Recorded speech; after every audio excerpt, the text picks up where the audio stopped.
High বন্ধুরা, দুপুরবেলা চলে এলাম তোমাদের সামনে রান্না নিয়ে। দেখো আজকে আমি কী রান্না বান্না করেছি। দেখো এখানে আছে ভাত গরম, হ্যাঁ এখানে ভাত দেখলে এই দেখো এখানে আছে ডাল, মুসুর ডাল পেঁয়াজ সম্বার দিয়ে অল্প করে করেছি। আর এটা আছে ভাজা, আর এখানে আছে চাটনি, আর এটা হচ্ছে মাংস।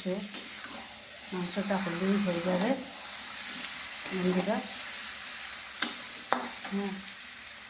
এরকম মাংস হচ্ছে এখানে, তাহলেই হয়ে যাবে। তা ভালো লাগলে লাইক শেয়ার কমেন্ট করো, সাবস্ক্রাইব করতে ভুলো না।